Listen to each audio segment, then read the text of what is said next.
Hey there. Today, I am going to give you a quick tool to have a better marriage right now, right away, no matter what state your marriage or your relationship is in.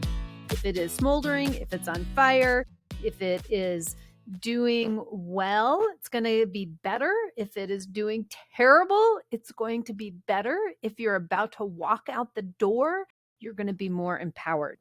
This is a quick, easy, do it anywhere, do it a lot kind of exercise, because here's the reason why. Let's face it, we like to complain. We are complaining machines. Go on any social page and you will see that we are complaining machines. We like to complain, and we have it kind of hidden as if we are reporting the news, or as if it's going to do you some good to complain. I'm just using good judgment, or I'm learning from this, or I'm analyzing something, or it's just the truth. I'm not complaining. I'm just saying what the truth is. But let's really look at that. How do you feel when you are complaining? Like, when's the last time that you complained about your relationship, about your spouse, what they were doing or what they were not doing, how your relationship is showing up, or you compared it? Comparing is another way of kind of complaining to somebody else's relationship, how it should be or how it shouldn't be. Any of these kinds of things.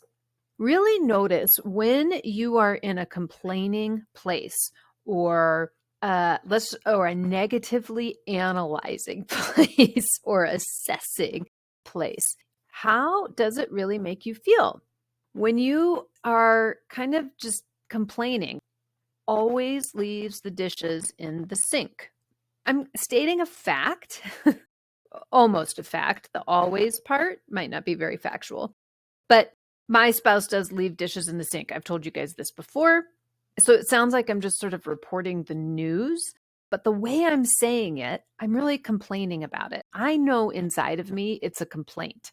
And because of how it feels, I don't feel like, oh, look, my spouse is so amazing and they like to leave their dishes in the sink. It's the best thing ever. Does not have that energy behind it, right? I'm complaining that my spouse leaves dishes in the sink, because where they're supposed to go is in the dishwasher, right? According to my manual. When I complain, when you complain, when we complain, it doesn't feel good. It leaves us like fired up or cranky or snippy.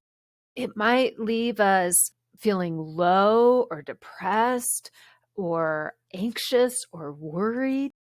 We are not activated into our relationships when we are feeling this way. So, and this is super common, and we do it a lot. And this is why the exercise I'm going to give you today is so important. Our brains are just really wired towards this complaining negative side of things. So we need to, on purpose, go the other direction. Unless you want to live a life that you're all fired up, cranky, snippy, depressed, low, not energized, out of control, right? If that's not what you want, then we got to do this other thing. And believe me, I know. I spent the last 2 days in my work relationship, different type of relationship, but my work relationship, just really feeling overwhelmed, and I kept jumping between tasks. I kept avoiding doing things, so that ended up me going down and eating food that I didn't really want to be eating, wasn't part of my plan, right? I just was spinning out because I wasn't acting in belief of myself in my business in that particular case. This also shows up in my relationship, where I am acting snippy and cranky and seeing all the negative in my relationship when I'm not acting in belief for myself and for my spouse and for my relationship. When I am just reporting the news of the negative, I keep feeding that into my relationship.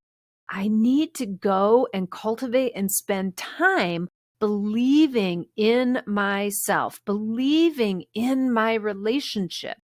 This is what you need to do too. We all need to do this, to take purposeful time, because our brain's not going to go there on its own.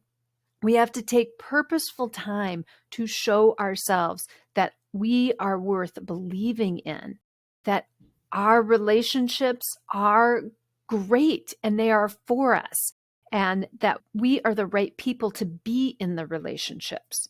And it's worth doing this even, if you are in the relationship today, you haven't actually left the relationship, right? So if you are in the relationship today, you're just thinking about packing your bag, or you're just thinking about exploding all over your partner, right? If you are in it, that's the fact. The fact is, I'm in the relationship. So what do I want to believe about myself and about my relationship?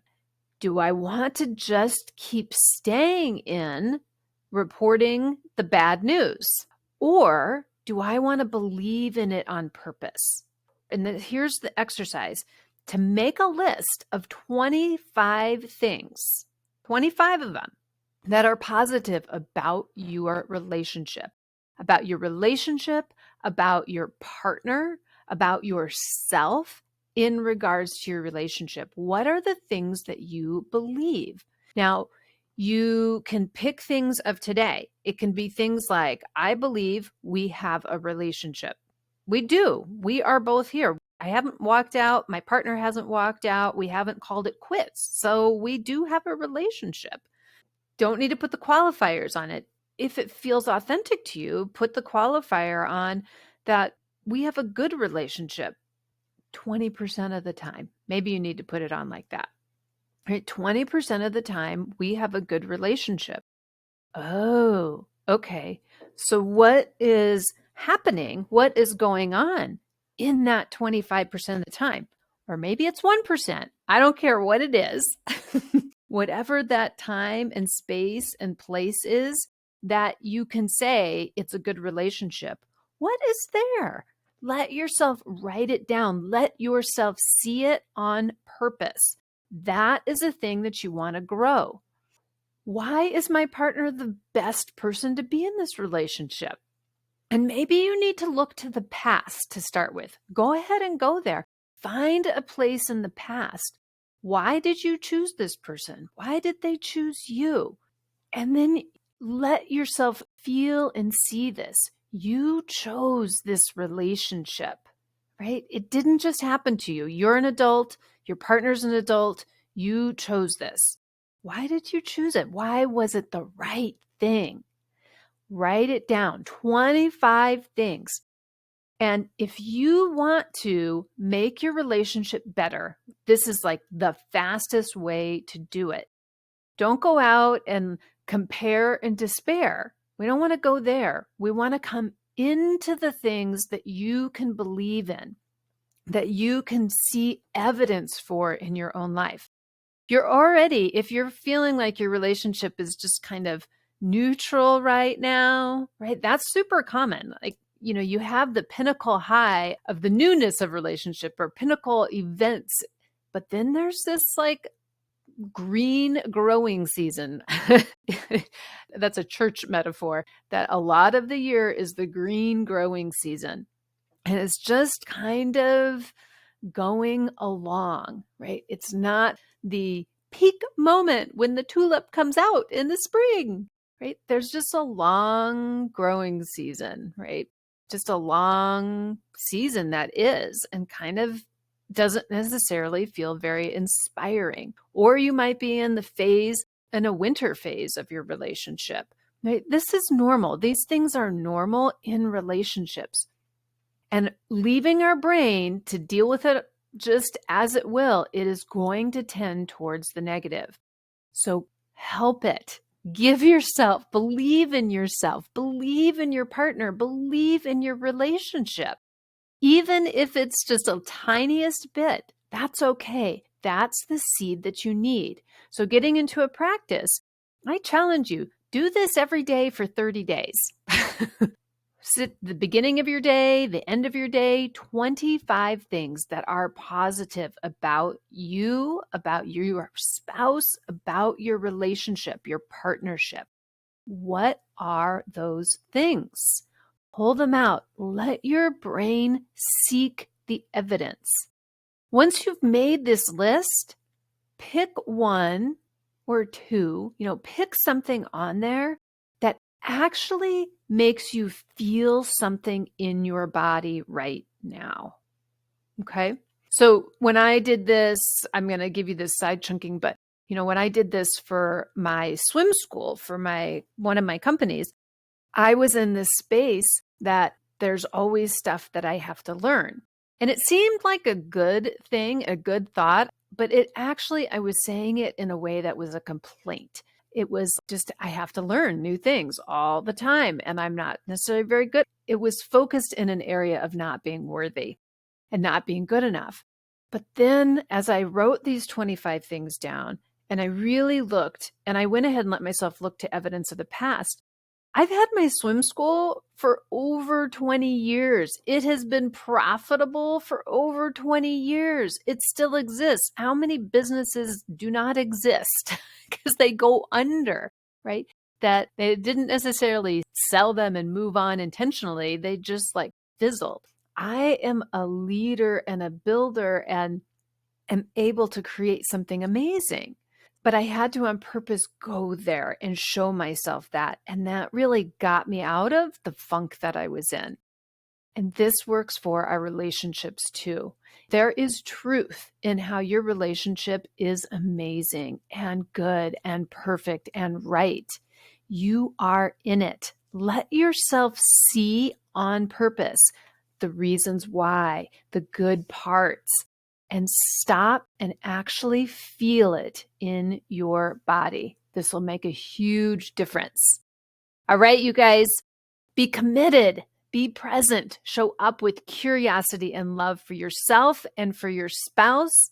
And when you get stuck, when you need help, when you need more, come over and let's schedule a time together. Let's talk. Let's move this relationship to the place you want it to be, that dream relationship. It is completely possible. Talk to you next week. Thanks so much for listening. Make sure you subscribe on your favorite podcast app so you can get every episode. And when you are ready to be in action, come find us. Facebook, Instagram, or our website. It's all the same name, relationshipsonfire.com. We've got that S on there. There's lots of us having relationships. So relationships with an S on fire.com. Thanks so much. Saying goodbye, your fire and water gal, Cori Myka. See you next time.